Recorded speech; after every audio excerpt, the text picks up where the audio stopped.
Hey, greetings everyone. This is Peter Scope from Music is a Journey. Thanks for tuning in to another one of my videos. I just managed to have a bit of time to throw together another one before I enter a really busy period at work. So we're going to get on with it. This is a topic I originally thought of back in the summer, back around July. And I started listening to a bunch of albums back then to kind of prepare myself for the video. And now it's November. A few months have passed. But anyway, as you can tell by the moose, this means that our topic tonight, for this video, is going to be Canadian oriented, something focusing on Canadian musicians. And what I'd like to talk about today is the Canadian groups that I was interested in during the 1990s. So back around in July or maybe end of June this year, there was a question on Quora. Maybe you know that website there, like kind of like social networking thing. People can ask questions and anybody can answer. And anyway, somebody asked a question about 90s music, something like, what was the definitive band of the 90s for you? Or what is the signature band of the 90s for you? And I thought my answer is probably going to be very different from a lot of other people's, because my experiences of music in the 90s was, for the most part, at least for a period of several years anyway, really homegrown focused. I really tried to find out about Canadian bands in particular. Now, as I mentioned in my Christian music video, I started out the 90s finding out about Christian bands, and I kind of concluded the 90s with discovering Japanese bands. But in between there, I was really big on what was happening in the Canadian music scene. And I think in the 1990s, the Canadian music scene really came out wonderfully, probably better than it had during the 1980s when it was still kind of building up. And 70s, there'd been a lot of great bands as well. But anyway, I want to take a look at 13 albums. I guess this is another Baker's Dozen video. I did one before. I forget about what. But I'm going to name 13 albums by different bands or artists that I picked up in the 90s that really had a big impression on me. Some of these artists, I actually bought their whole catalog, or nearly their whole catalog, and some of them I bought just a couple albums, some of them just the one album. But we're going to get started with that. So coming in here at the bottom of the list, my apologies, the bottom of the list, this is Jen Arden's album Living Under June. Now, there were a lot of female artists that came out in Canada at the time, such as Sarah McLachlan, Susan Gluekhart, Alana Miles, several other ones as well. And Jen Arden was one of them. Now, her style is, she's more of a singer-songwriter type. It is sometimes rock, sometimes folk, sometimes a bit of country, but not so much. But anyway, very more mellow type. I guess mellow rock or singer-songwriter rock type. But I really liked a lot of the songs, and some of them that made it onto the radio. Let's see, there was Could I Be Your Girl, Demolition Love, Insensitive, I think, Wonder Drug, and Good Mother, probably maybe Gasoline. There were 4 or 5 singles that came off this album that were regularly played on Canadian radio, or at least around the station that was on at my workplace. But anyway, I really liked Jen Arden's songs. And I don't know, this is one of those things where I really like this album. And I've been tempted at times to think maybe I should get another one. But then what if it's just this one that I really like? That happens sometimes. I hear one, I think, wow, what a great album. And then I buy 2 or 3 others by the same artist, and they just don't hit me the same way. So I kind of left it at that. I actually got to see Jan perform live at Whistler when she performed... See, I think it was a double bill with Colin James when he was doing his little big band thing, which was actually really cool. And then Jan Arden. And I remember she came out on the stage and she said that we were thinking of having me parasail in, come parasailing in. There was this big grassy slope that's a ski run in the wintertime. She said, I was thinking of parasailing in, but I'm on my period and I didn't think how the harness would fit too well. And anyway, kind of made a joke like that, which I thought was pretty funny. Anyway, during the performance, she actually is quite a witty person, and she started talking about one song. She said this song is based on a dream that she had, where she just woke up from the dream and quickly scribbled down a bunch of notes and went back to sleep. And then she looked at the notes in the morning and thought, what is this all about? But anyway, she turned it into a song. And as soon as she started mentioning that the lyrics were based on a dream she had, I knew she was talking about my favorite song from the album, which is Unloved, which is also a duet with a male vocalist whose name I didn't check before I started talking. But anyway, yeah, I actually thought, because I really liked the song, I thought maybe I'll try to sing part of it. But I think if I sing someone else's song in a video, I think I have to like pay royalties or something. But then again, my singing is not so great, so I'd probably have to pay Jan damages if I actually sang it. But just to quote some of the lyrics then. Here I am, an empty hallway, broken window, rainy night. I am 1962 and I am ready for a fight. People crying hallelujah as the bullet leaves the gun. People falling, falling, falling, and I don't know where they're falling from. That kind of a song anyway. Leaves you wondering, but pretty cool. So Jan Arden comes in at as the 13th one out of the 13 albums I'll talk about. Okay, next up, this is a band called Odds out of Vancouver. They are a straight-up rock band. They had a few albums out. I have this one here, Bedbugs, and then I have a collection of all their singles. And the song that just really popped out of the radio is a song called Heterosexual Man.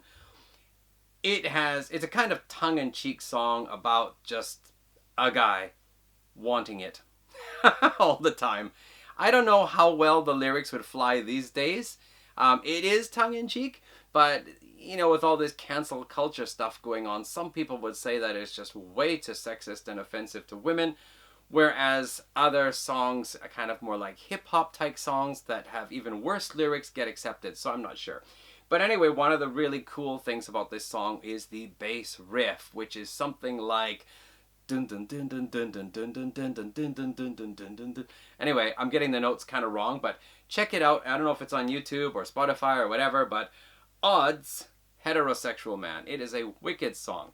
There was another one on here too, simply called Yes, means it's hard to say no, with Warren Zevon guesting on piano. It is a beautiful acoustic rock ballad with piano and a little bit of strings and so on. Very lovely song. I really like that one. And just some other really good ones like Jackhammer. I don't remember. There was some other ones too, as well as some on the singles one, so I don't remember which was which anymore. But overall, yeah, Odds. This was a really cool rock album. And when I saw Spirit of the West perform live at the Vogue Theatre one time, for the encore, some members of the Odds came out and played together with them on stage, so that was really cool. Okay, this was a unique band that came out of, I think, Toronto, Moxiefruvus. They started out as a bunch of street buskers, basically one person on guitar and four members, one person playing guitar and then all four members doing a kind of a cappella style vocal to the guitar anyway. I think that's how they started.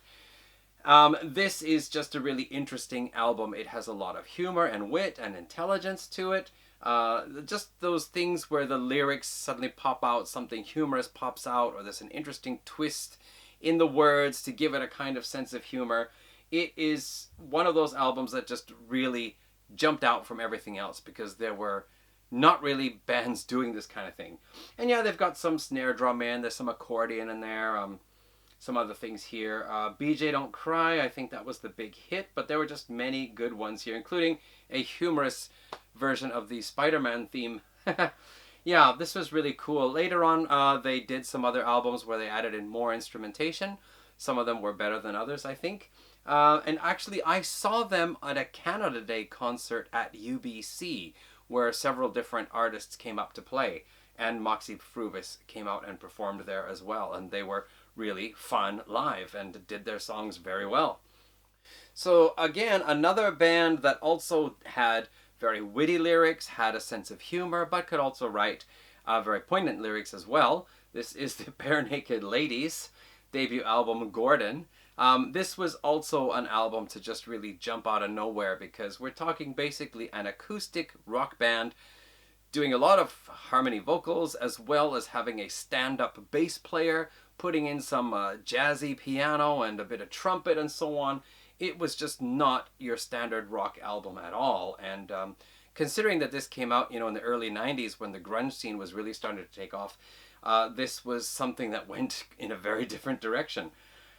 I'd say the Barenaked Ladies, it's kind of, I don't know, maybe with those early albums, it's kind of goofy if you listen to them, but the fact was that they actually did write some really great songs. And there was a video on YouTube of a guy who was reviewing this album, and he definitely gave a lot of praise to several of the tracks. Some of them, he said, he got the idea, but they didn't really pull it off, or this shouldn't really have been on the album, and so on. But overall, it received a pretty fair amount of positive review from him. And so I dug it up and gave a listen to some of the songs again. I say, yeah, it's cool. I had their second and third album as well, which I also liked, but then after that, I kind of just left it. But yeah, I've kept it. This is with the original cover too, all the band members and the ball. I had one of these balls when I was a kid. Later on, it changed to a cover of just the ball, I think. But anyway, Barenaked Ladies' debut album, full-length album, Gordon. One of those memories for me from the 1990s. And then we get on to an interesting Vancouver band called Moist. I believe this was their third album, Mercedes 5 and Dime. They were an alternative rock band, so a little bit on the heavy side at times. But this one here was quite different from their previous two. I think there was more of an effort to become more melodic and smoothen things out a little bit. And I guess the power came not so much in hard-hitting chords, but it's kind of more like swooshing chords, like vroom kind of sounds. This piano on here, the opening track, Underground, just brilliant how it starts off with this kind of slow waving sound and this little organ coming in, and the waving sound builds up and then boom goes into basically the chorus straight off. We talked about Jack Hammer on the Odds album. They had Mike Hammer on this one. Another one, Breathe, I think that was actually one of the singles that came off here. There was another one, I don't know, Tonight, Mandolin. Just a lot of really strong melodic alternative rock songs that with piano solo in one part and so on. I think it's not a progressive album, but it seems like some ideas could have been borrowed from progressive bands like, for example, Pink Floyd or something like that, or some of the more melodic types, and been put into their format here. So listening to it again, it strikes me as having that kind of little bit notch up in the kind of musical intelligence area. The singer David Usher later on did a solo album, and so when the singer Usher started to become popular, I originally thought it was David Usher from Moist. Oh, there's a funny story about this. A friend of mine loved Moist, and he worked at a youth corrections facility. And one day the managers, started cracking down on, inappropriate internet use, because there were rumors going around that people were checking porn sites while they were on their breaks at work. And so they checked what he had been looking at, and they said to him, "So it looks like you've been checking out a website called Moist. Can you tell us what that's all about?" Yeah, it's a band. All right. So here's another band whose one album here really got me. I did actually pick up another one of their albums, and it just didn't catch me the same way. But this is Treble Charger, kind of a punk pop band, I think, again, from Toronto, or anyway, the Ontario area. This is Wide Awake Board. They had one song on here called American Psycho, which was included on a compilation of popular kind of alternative rock type songs from whatever year that was. What am I looking at here now? Anyway, I can hardly see these days. Oh, this is some re-release in 2001, I think. Or maybe it isn't. I don't know. Anyway, but I'm pretty sure I first heard them in the 90s, because the compilation I have is from the 90s. So maybe this was a reissue or something, and I just picked it up later on. Anyway, very strong, melodic punk pop with harmonized vocals and parts. You've got one guy singing one line, another guy coming in with a melody, going in behind that one there. Nothing really too aggressive. It's all really, I guess, it's light, it's fun, it's sometimes very beautiful, and yeah, what can I say? Punk pop, I guess.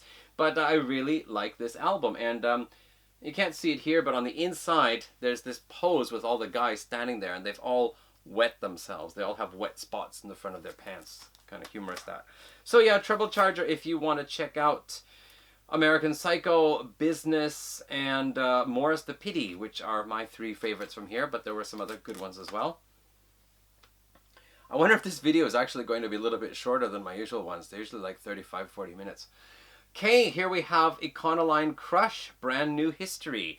Now, I heard about these guys as being an industrial band from Vancouver, but actually I'd say not so much industrial. They are a kind of more heavy alternative band, but almost with, I wouldn't say new metal, but they've got that kind of DJing, you know, the which record thing going on in some of the songs. It does sound like, I don't know, like pre-Linkin Park or something like that, but with a more alternative, hard-hitting, heavy alternative vibe. This album here has a number of songs that I really liked. Oh, geez. Yeah, I don't even remember all the titles now, but Trash, Diggin' the Heroin, Flamethrower, Go Off, May I Go, which was a little bit more of a lighter one with acoustic guitar and that chuk-chuk-chuk sound with the record player in the background. I'd have to say that probably now I wouldn't have thought to pick this up, but the heavier tracks are certainly interesting, and yeah, I actually do like this album. And I picked up another Econoline Crush album, and again, I didn't like it as much as this one here. So sometimes that's the case, right? Just the first album you get happens to be the one you like the most. I better fix that just a moment. Okay, now this is a band that I was a little bit more interested in, and I actually got all 4 of their albums. This is I, Mother Earth. This is their second one, called Scenery and Fish, and I think this may have been their most popular one, but their first 3 albums all featured singles that I remember hearing on the radio. The first 2 albums were done with a vocalist named Edwin, and later on there was some kind of disagreements between him and the other band members, and he ended up leaving, or they kicked him out. I don't remember how the story went, and he went off doing a solo thing, and they got somebody else in on vocals for the last 2 albums. But anyway, this one here, there were a couple of songs on here, one called One More Astronaut, and another one called Raspberry, which I remember seeing the videos for on Much Music, the Canadian version of MTV. I, Mother Earth are an interesting band, and I think they're at their most interesting on this album and then their last album.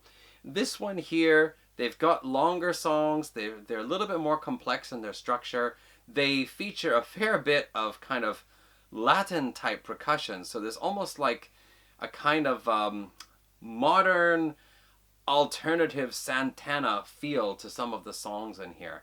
Edwin's vocals are great. He can sing kind of straight up alternative vocals, and he can also really give the power on the raspy voice when necessary. And lots of surprises in the songs, like the songs will suddenly mellow out and then suddenly bam, come out of nowhere with something fantastic, or they'll go back and be really kind of like almost bluesy or funky in a place, but still with that kind of alternative feel, not really bluesy. A song like what's it called here, something about Moncton. Shortcut to Moncton, that's it, yeah. And it's what is this, 7 minutes, it's almost 8 minutes long, that track.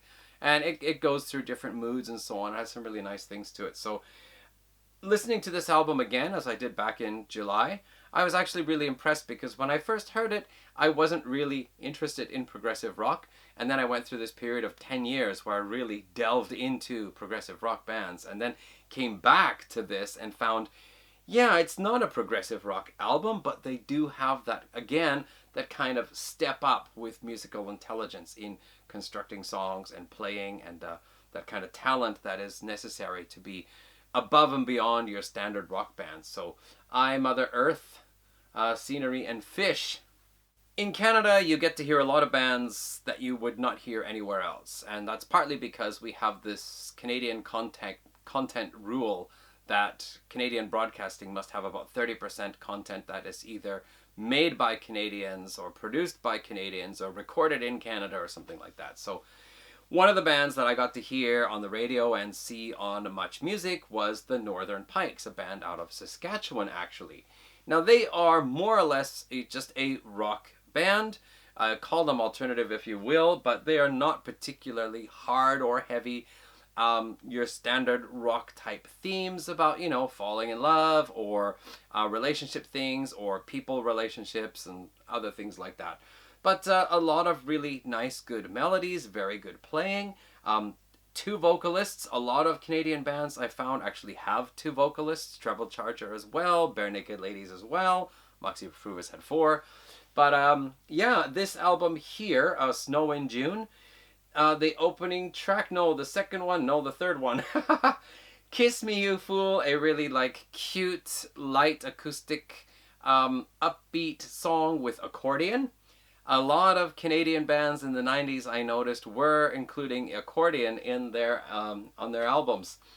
Kiss Me You Fool, She Ain't Pretty, a kind of more humorous rock song. She ain't pretty, but she looks that way, or something like that. Organ and guitar. There was another one on here, Am I in Your Way? That is a beautiful, slower song, a little bit more haunting, and backing female vocals. Girl with a Problem, again, more upbeat song with the organ in as well as the guitars.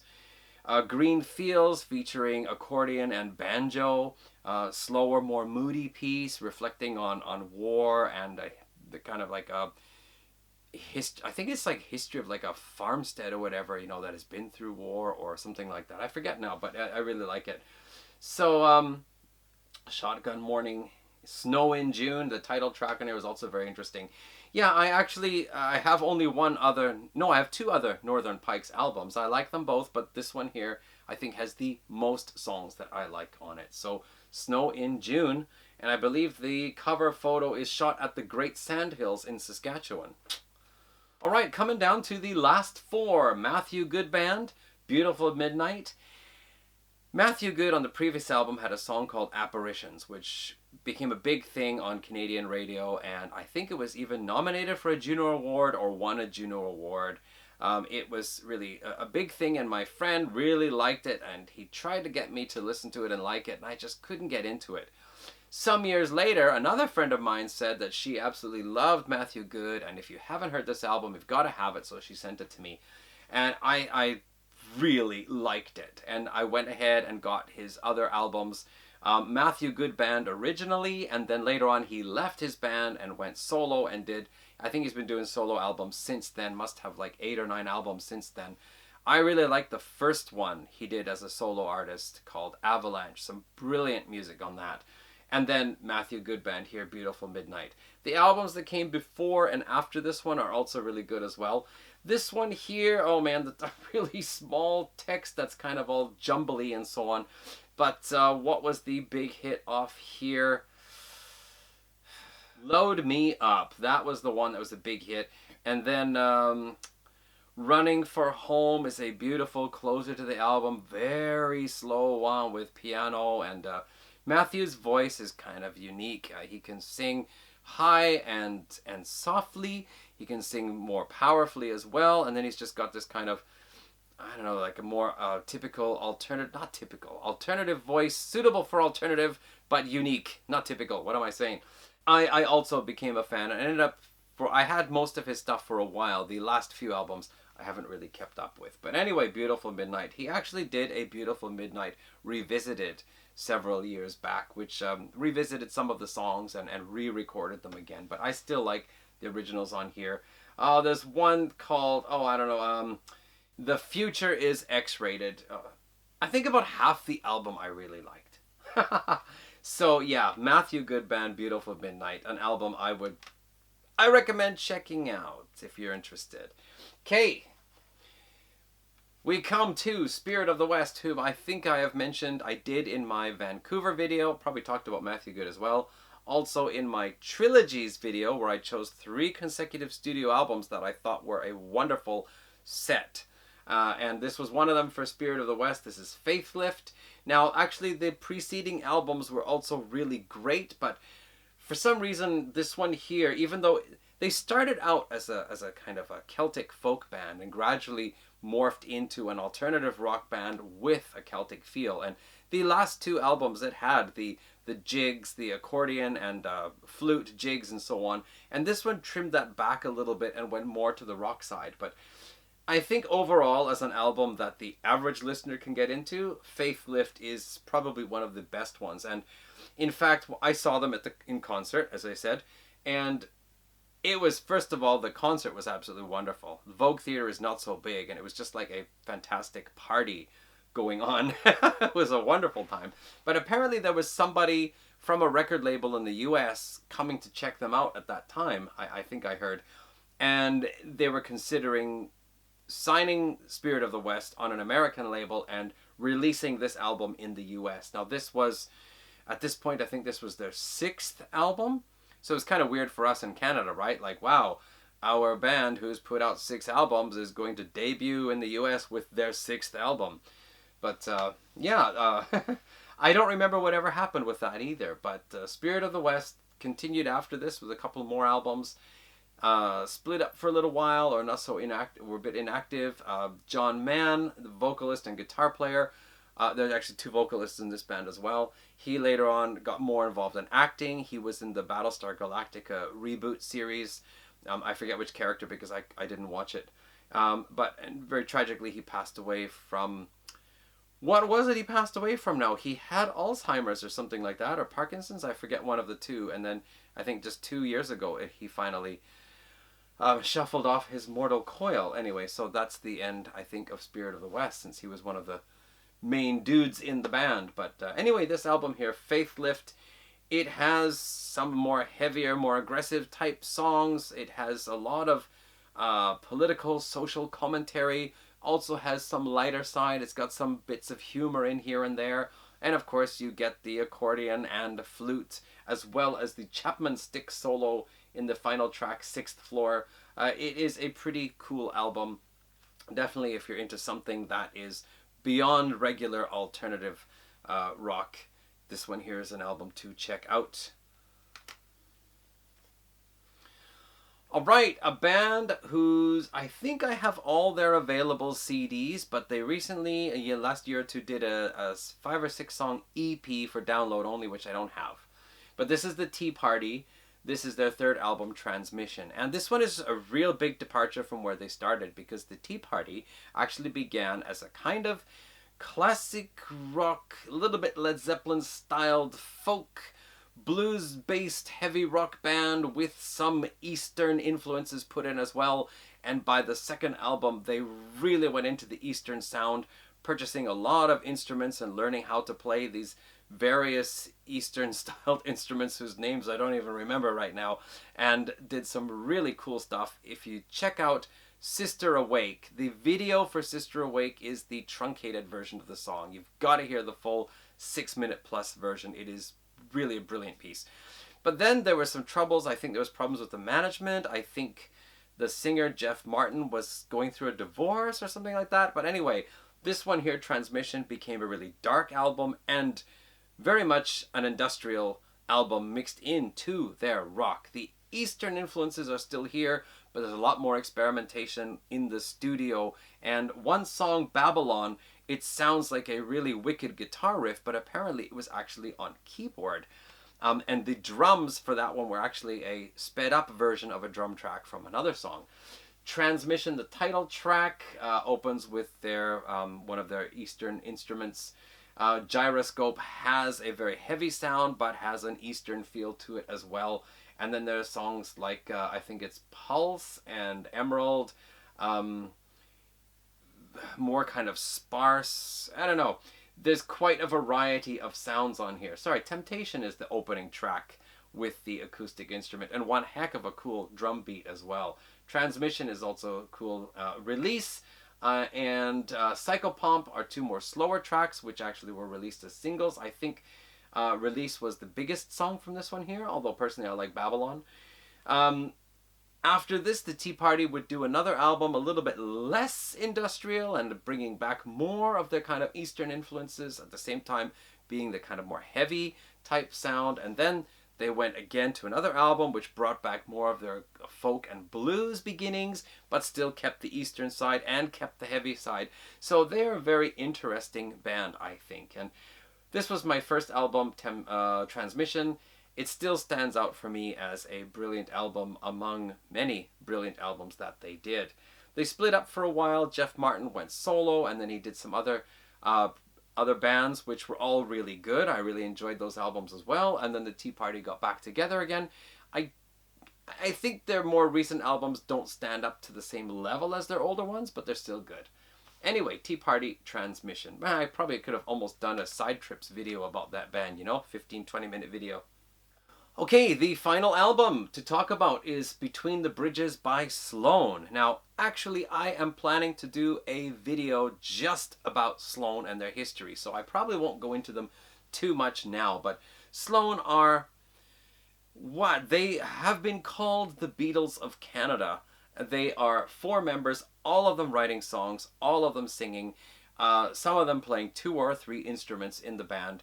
This was their 5th and final album of the 1990s, Between the Bridges, released in 1999. The band is still going now. They are working on their 13th album, as I heard, that's going to be released next year in 2022.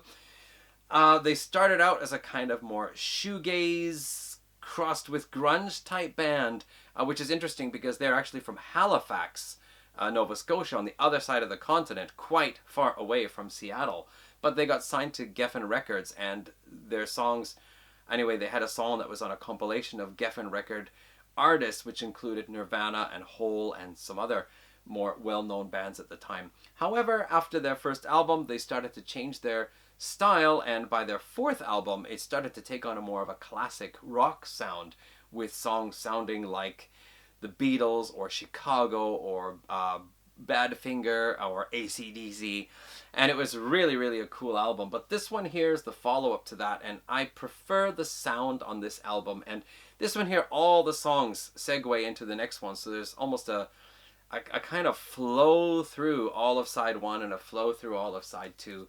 We've got songs like a 70s style with that kind of a jangly guitar and piano rock. We have got songs in odd time signatures that sound like somebody has twisted a Led Zeppelin riff to make it even more odd. You've got straight up rockers, you've got more minimalistic track here and there, you've got some acoustic numbers. There's just such a variety on here, and I think the 2 main songs off here were Friendship and Losing California. I remember the video for Losing California was kind of interesting, but just overall, this album plays great from start to finish. The opening track, the NS, the Nova Scotian, is probably the low point on the album, but it actually is, I think it intentionally does that to kind of lead you in, kind of like invite you into the room, get you seated, get you looking around, and then the album takes off from there. So I think it's brilliant. Love this album. I love the band. I've seen them live 3 times, met all of the members, great guys. I will talk about them more though when I do my Sloan video, because they're a band I really want to do a soul video for. I want to do a video solely about them. Okay, so that is a stack of 13 albums from the 1990s by Canadian artists that I really like and that I still keep around and was actually listening to a few months ago. Do check them out if there's any of them that sound like they might be interesting to you. And then I'm going to begin a busy phase at work, so this video is being squeaked in before that happens. I'll hopefully be back in December with another one about something else. So again, thanks for watching. See you in December, I guess. All right, bye all.